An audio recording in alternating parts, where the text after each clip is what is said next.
तो बेटा आज की क्लास में हम chapter first chemical reactions and equation को रिवाइज करने वाले हैं। ये आपका FA1 का सिलेबस भी है, तो वहां से अगर आज हम कवर करेंगे तो कल आप इस पे क्वेश्चंस जो भी आपके डाउट में हैं आप क्वेश्चंस पुट कर सकते हो। ठीक है, आज की क्लास में हम चैप्टर फर्स्ट को ही रिवाइज करेंगे। कल आपको टाइम दिया जाएगा, आप कोई भी क्वेश्चन पुट करना है तो आप वहां से क्वेश्चंस को पूछ सकते हो, और सैटरडे को फिर हम एक टेस्ट लेने वाले हैं। ठीक है, तो स्टार्ट करते हैं। सबसे पहले जो हम किसकी बात करते हैं, चैप्टर में सबसे पहला टॉपिक है व्हाट इज केमिकल रिएक्शन। तो हम पढ़ते हैं केमिकल रिएक्शंस होती क्या है।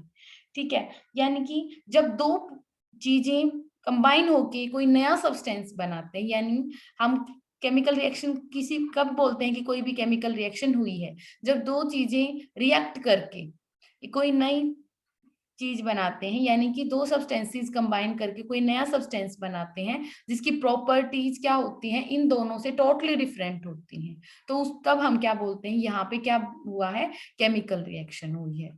ठीक है, अब नेक्स्ट टर्म आती है इक्वेशन। तो केमिकल इक्वेशन किसको बोलते हैं, जो भी रिएक्शन हमने परफॉर्म की है उसको हम सिंबॉलिक फॉर्म में जो जब रिप्रेजेंट करते हैं तो उसको हम बोलते हैं केमिकल इक्वेशन। कैसे बोल सकते हैं, जैसे मान लो मैंने जिंक ग्रेन्यूल्स लिए और उसको किसके अंदर डाल दिया, H2SO4 के अंदर। मान लो मेरे पास एक कॉनिकल फ्लास्क है और मैं क्या, मेरे पास क्या है यहाँ पे, जिंक ग्रेन्यूल्स है।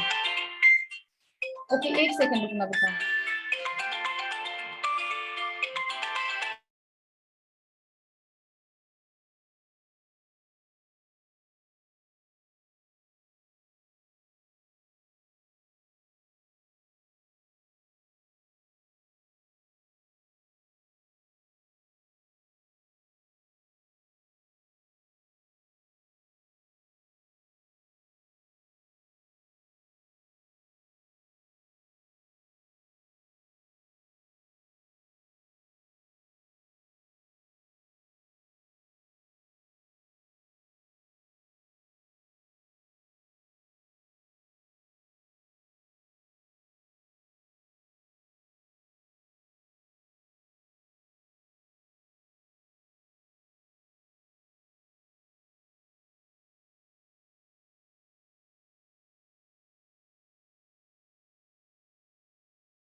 ओके बेटा, तो हमने अभी डिस्कस किया क्या होता है कि केमिकल रिएक्शन किसको बोलते हैं। केमिकल रिएक्शन जब कोई नया सब्सटेंस बनता है तो उसको बोलते हैं केमिकल रिएक्शन। नेक्स्ट आता है केमिकल इक्वेशंस। तो केमिकल इक्वेशंस होती क्या है, तो केमिकल इक्वेशन जो होते हैं, यानी जो हम करते हैं, जो भी हम फिजिकली कर रहे हैं उसको सिंबॉलिक फॉर्म में रिप्रेजेंट करने को हम क्या बोलते हैं, केमिकल इक्वेशन बोलते हैं। जैसे मेरे पास यहाँ पे क्या है, जिंक ग्रेन्यूल्स है और मैंने इसके अंदर क्या ऐड करवा दिया, H2SO4, यानी कि कोई एसिड ऐड करवा दिया। तो मैंने क्या किया, जिंक को किसके साथ रिएक्ट करवाया है, एक एसिड के साथ रिएक्ट करवाया है। तो मैं क्या ऑब्जर्व करूंगी यहाँ पे कि यहाँ पे हाइड्रोजन गैस बाहर निकल रही है। इस बात को, इसी जो हमने प्रैक्टिकली किया है उसी चीज को हम सिंबॉलिक फॉर्म में रिप्रेजेंट करवाएं, एक इक्वेशन की फॉर्म में रिप्रेजेंट करवाएं, उसको बोलते हैं हम केमिकल इक्वेशन। जैसे जो हमने प्रैक्टिकली किया है उसको हम लिख कैसे सकते हैं, Zn प्लस H2SO4, हम एरो का साइन दिखाएंगे और क्या बन गया हमारा जिंक सल्फेट, उसके कॉरस्पॉन्डिंग सॉल्ट बन गया प्लस हाइड्रोजन गैस, ये हमारी हाइड्रोजन गैस इवॉल्व होगी। तो दो चीजें हमने की, chemical reactions and chemical equation. So हमने जो किया उसको सिंबॉलिक फॉर्म में रिप्रेजेंट करवा के दिखा दिया। अब इसी रिएक्शन को जब भी कोई हमारे सामने कोई भी केमिकल इक्वेशन लिखता है तो हम उसको अंडरस्टैंड कर सकते हैं। जैसे अगर मान लो मेरे पास NaOH है और उसको मैं ऐसे लिख देती हूँ HCl, और हमारा क्या बन रहा है NaCl प्लस H2O। अगर कोई ये इक्वेशन हमारे सामने लिख देता है तो हम समझ सकते हैं कि वो क्या लिखना चाह रहे हैं कि जब हमने सोडियम हाइड्रोक्साइड को रिएक्ट करवाया किसके साथ, हाइड्रोक्लोरिक एसिड के साथ, तो हमारा क्या बन गया, नमक बन गया, और क्या बन रहा है हमारे पास, वाटर बाहर निकल रहा है। ठीक है, तो हम इस सिर्फ एक सिंबॉलिक रिएक्शन से हम क्या इक्वेशन से क्या समझ सकते हैं कि ये रिएक्शन क्या हुई और क्या प्रोडक्ट बना और किन चीजों को हमने ऐड किया। एक होता है वर्ड इक्वेशन, एक होता है सिंबॉलिक इक्वेशन, यानी कि जब आप पूरी बात को पूरा लिख के बताते हो, जैसे हम इसी बात को स्टेटमेंट की फॉर्म में लिखवा दें, ठीक है, कि when we add zinc granules in H2SO4, ठीक है, तो ये पूरी एक पूरा लेंथी क्या बोल सकते हो स्टेटमेंट हो जाती। उसी स्टेटमेंट को हम एक शॉर्ट फॉर्म में रिप्रेजेंट करने वाले हैं, इसीलिए हम इस इन चीजों का क्या करते हैं, केमिकल इक्वेशंस, यानी कि इस तरीके से सिंबॉलिक फॉर्म में लिखते हैं। ठीक है, उसके बाद जो भी हमारी केमिकल इक्वेशन है, जो भी हमने यहाँ पे जो भी मतलब इक्वेशन लिखते हैं, उसको और भी ज्यादा इंफॉर्मेटिव बनाया जा सकता है। जैसे हम जब बात करते हैं, मान लो हमारे पास कोई भी है, जैसे मान ले हमने दो चीजों को रिएक्ट करवाया, N2 प्लस H2 को रिएक्ट करवाया और हमारे पास क्या बन गया, NH3 बन गया, NH3 की फॉर्मेशन होगी। हम इस रिएक्शन को क्या करते हैं, यानी कि दो गैसेस ने रिएक्ट किया, तो अब मैं बताना चाहती हूँ कि नाइट्रोजन क्या है, गैस है, हाइड्रोजन भी क्या है, और अमोनिया अमोनिया भी गैस है, और हाइड्रोजन भी क्या है, गैस है। तो अब इसको सिंबॉलिक फॉर्म में लिखना, यानी कि इस तरीके से रिप्रेजेंट करवाना कि हमें पहले से ही पता हो। जैसे मान लो मैं यहाँ पे क्या लिख देती हूँ, जी, यहाँ पे क्या लिख देती हूँ, जी, और यहाँ पे क्या लिख देती हूँ, जी।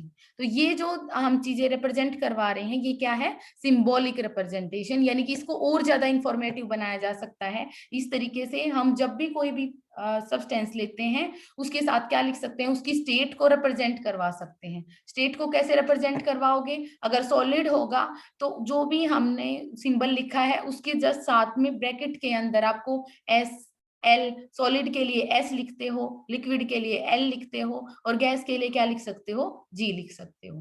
दूसरा एक और भी आता है हमारे पास, जैसे हमारे पास ZnSO4 है, जब चीजों को हम किसके अंदर, वाटर के अंदर डिजोल्व करवा के लिखते हैं, तो वो क्या होता है, हमारे उस स्टेट को हम क्या बोलते हैं, एक्वस बोलते हैं। क्या होता है बेटा, जैसे मान लो ZnSO4 का जिंक सल्फेट को हमने किसके अंदर डिजोल्व करवा दिया, वाटर के अंदर डिजोल्व करवा दिया, और उसको क्या किया है मैंने, रिएक्शन में यूज किया है। तो आप उसको, क्योंकि ये पानी के अंदर घुला हुआ है, ठीक है, इस तरह से कोई चीज लेते हो तो आप उसके साथ क्या सिंबल यूज करवाते हो, AQ, जिसका मतलब होता है एक्वस। तो किसी भी स्टेट को रिप्रेजेंट करवाने के लिए तीन सिंबल कौन से हो जाएंगे, S सॉलिड के लिए, L लिक्विड के लिए, और G किसके लिए यूज कर देते हो आप, गैसियस के लिए करते हैं। तो किसी भी रिएक्शन को इंफॉर्मेटिव बनाने के लिए कुछ और भी ज्यादा इंफॉर्मेटिव बनाया जा सकता है। जैसे फर्स्ट पॉइंट हमने किया कि हम उस रिएक्शन को क्या लिख सकते हैं, उस रिएक्शन की स्टेट को रिप्रेजेंट करवा सकते हैं, और स्टेट के लिए कौन कौन से सिंबल यूज हो सकते हैं वो मैंने बताया।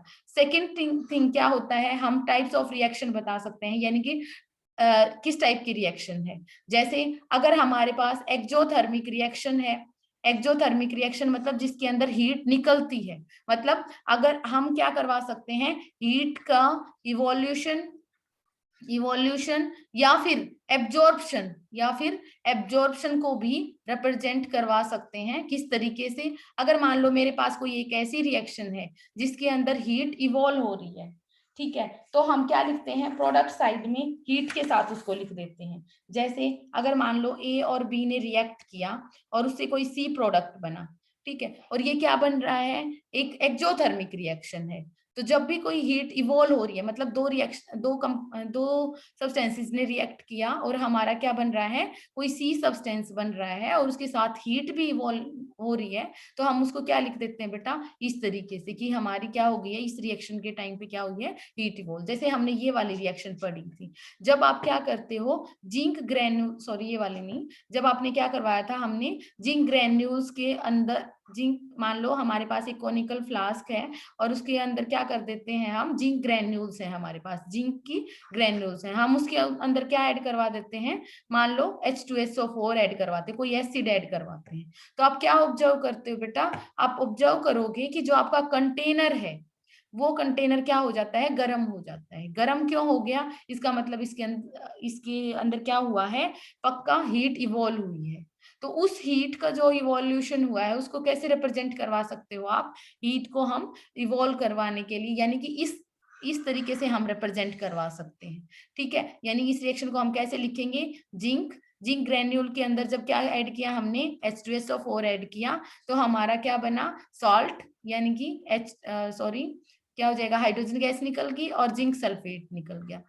ठीक है, बन गया, और यहाँ पे क्या हो गया, हीट की इवोल्यूशन होगी, तो हम क्या बोलते हैं, यहाँ पे हीट इवॉल्व होगी। लेकिन कुछ रिएक्शंस ऐसी होती हैं जहाँ पे हीट क्या हो सकती है, एब्जॉर्ब होती है। तो यहाँ पे टेम्परेचर, जब भी हीट निकलेगी तो आप क्या करोगे, जैसे मैंने अभी बताया कि टेम्परेचर क्या हो गया है, इंक्रीज हो गया है, यानी कि टेम्परेचर यहाँ से जब आप इस कंटेनर को हाथ लगा के देखोगे तो ये कंटेनर क्या हो जाएगा, गर्म हो गया है। तो इसका मतलब हम इस चीज को आइडेंटिफाई कर पाएंगे कि ये रिएक्शन क्या है, एक्सोथर्मिक रिएक्शन है।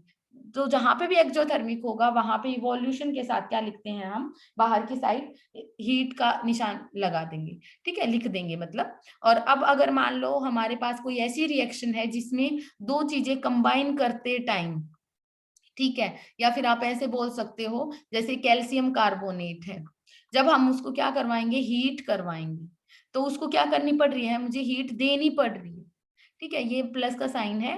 तो अब जब क्या करते हो, कैल्शियम कार्बोनेट को हम क्या करवाते हैं, कैल्शियम कार्बोनेट को हीट करवाते हैं, तो क्या बनेगा हमारा, कैल्शियम ऑक्साइड प्लस CO2 बनेगा।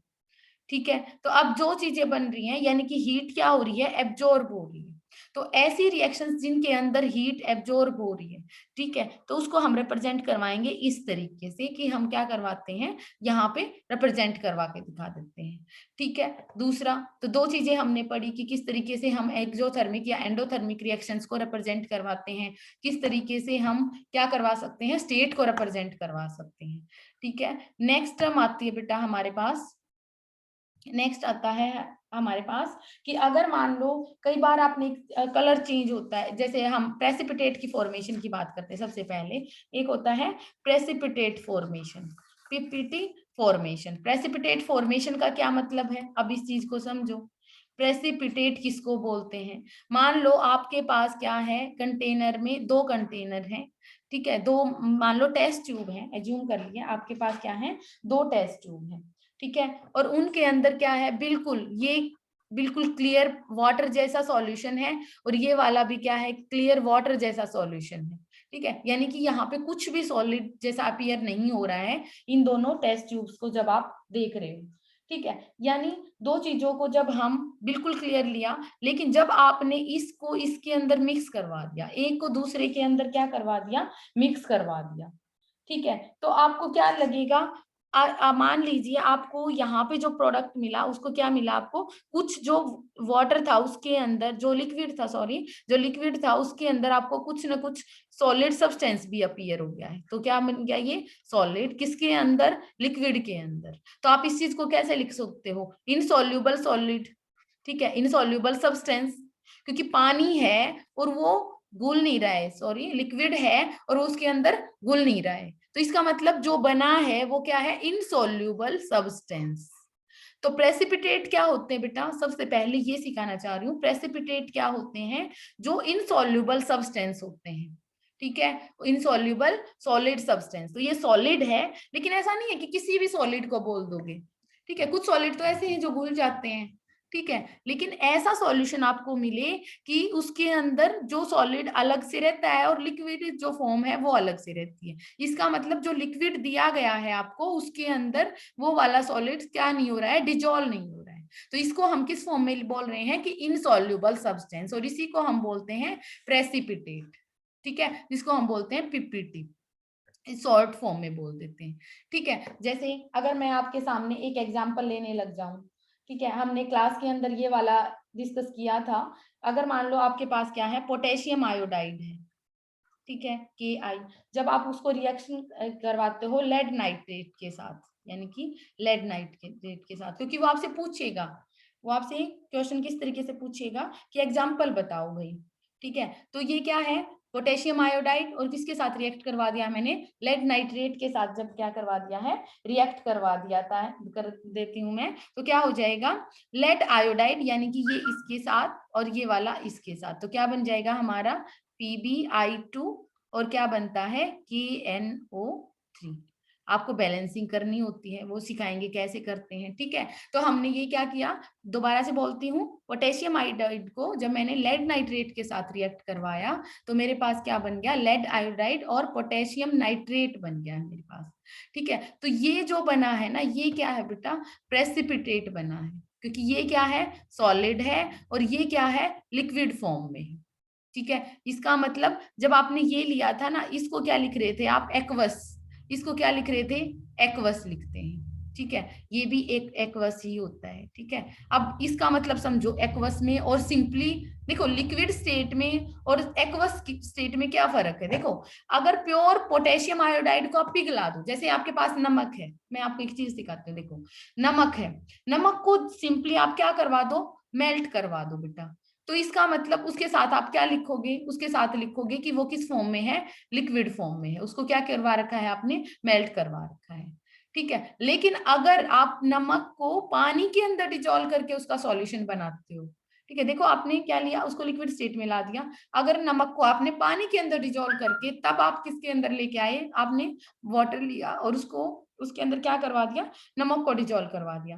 अब जो ये सॉल्यूशन बना ना, इसके साथ AQ लिखेंगे, तो ध्यान रखना है कि लिक्विड में और AQ में क्या डिफरेंस है, AQ मतलब कि एक्वस में क्या डिफरेंस है। तो लिक्विड तो क्या होता है, सिंपली वो हो, उसके अंदर वाटर ऐड ना हो, जैसे ये क्या था, जब नमक को मैंने क्या करवाया था, सिंपली मेल्ट करवाया था, उसको पिघला दिया था, ठीक है, तो वो क्या था, लिक्विड लिख सकते हैं हम उसके साथ। लेकिन नमक को जब क्या किया जाता है, वाटर के साथ ऐड करवा के तब सॉल्यूशन बनाते हो, तब आप क्या लिखोगे, AQ। तो ये क्या है, एक्वस सॉल्यूशन, ये भी क्या है हमारे पास, एक्वस सॉल्यूशन, और ये क्या हो जाएगा, सॉलिड। जब आपने इस टेस्ट, जैसे ये वाला क्लियर सॉल्यूशन था हमारे पास, ठीक है, मान लो मैं दोबारा से करके दिखा देती हूँ, ये हमारे पास क्लियर सॉल्यूशन था इसके अंदर, ठीक है, और ये भी क्या था बेटा, बिल्कुल क्लियर सॉल्यूशन था, लेड नाइट्रेट का।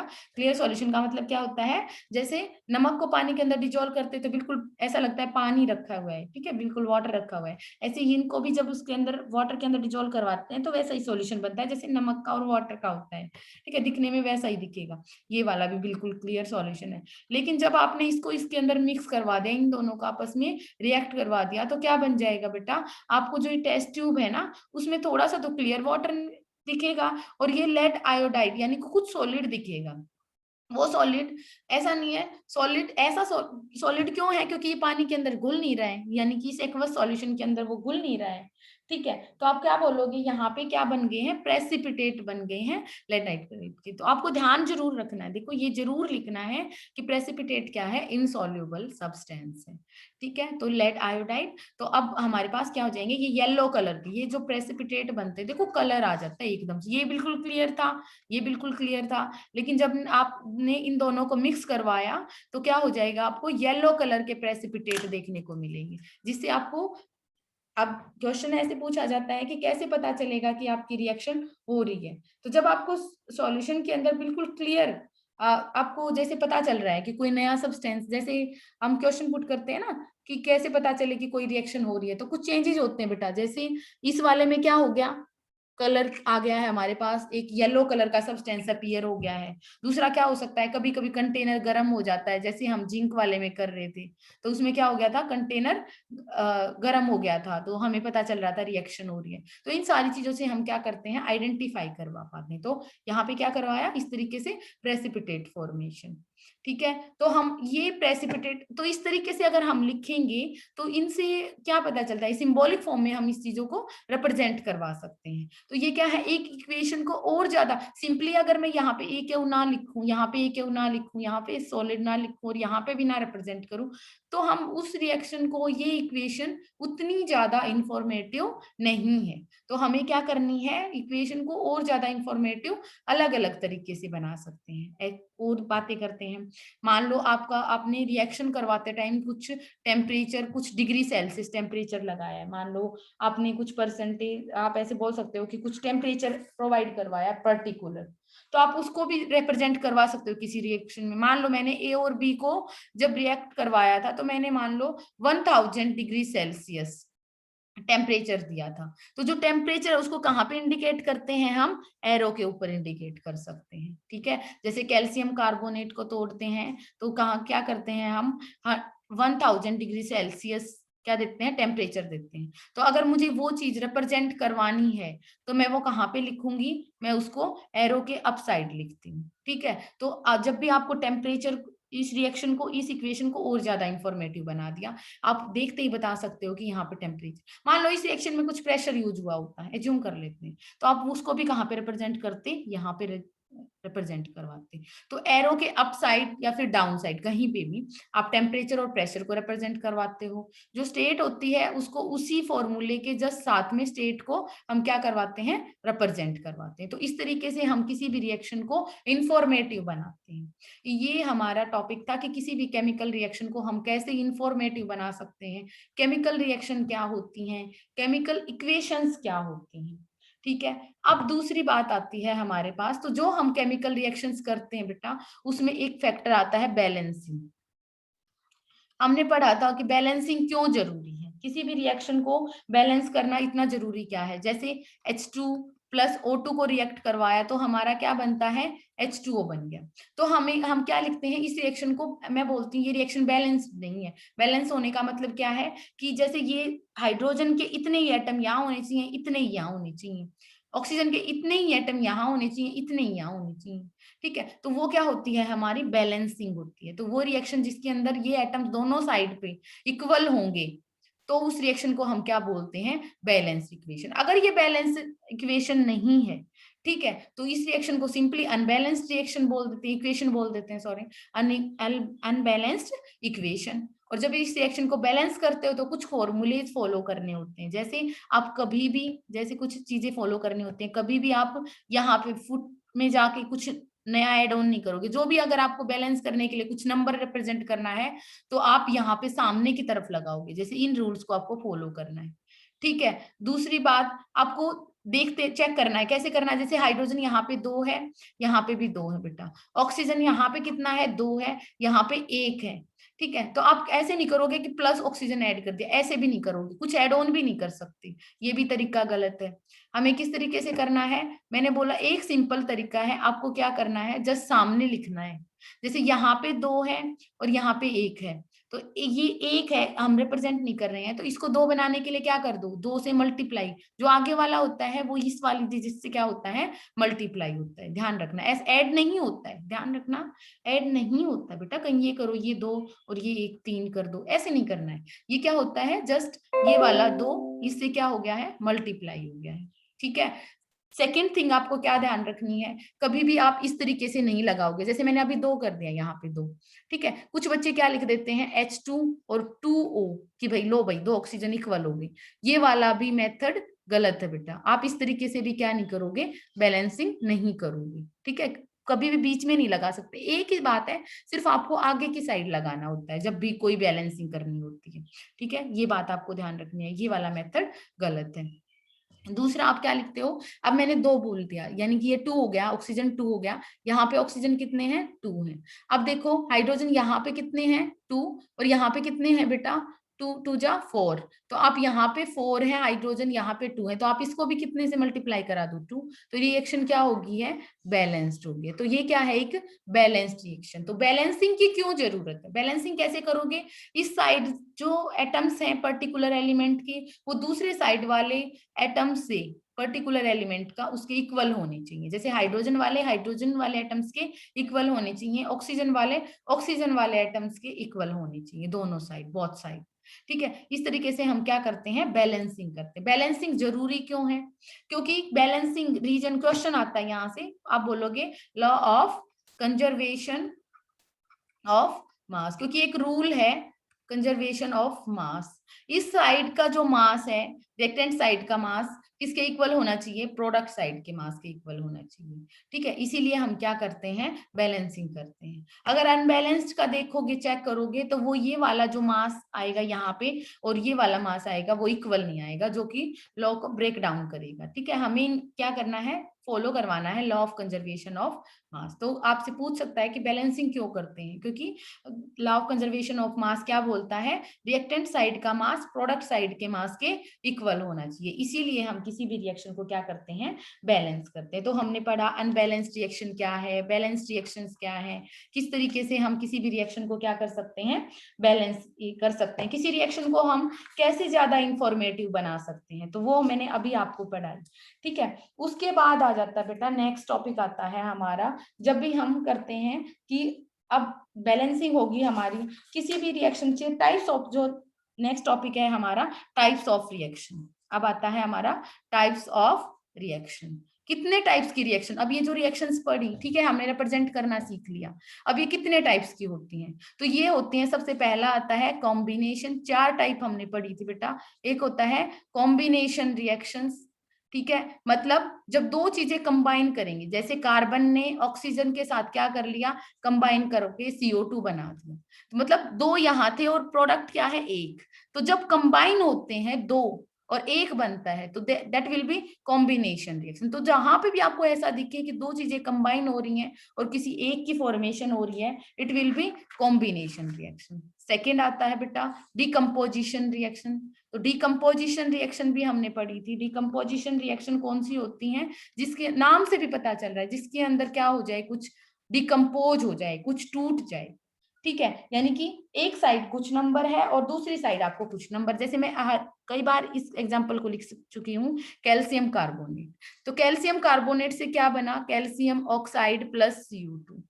ठीक है, अब आप देखो यहाँ पे एक था और यहाँ पे कितने प्रोडक्ट मिल गए आपको, 2। ठीक है, तो इसका मतलब यहाँ एक किसके अंदर ब्रेक डाउन हो गया है, 2 के अंदर। तो इस तरह की रिएक्शन, कोई भी रिएक्शन आपको लिखी मिल जाए जिसमें यहाँ पे नंबर ज्यादा बन रहे हैं, जैसे 1 और 2, ये ज्यादा है और यहाँ पे कम है, ठीक है, तो इसका मतलब ये कॉम्बिनेशन रिएक्शन होगी।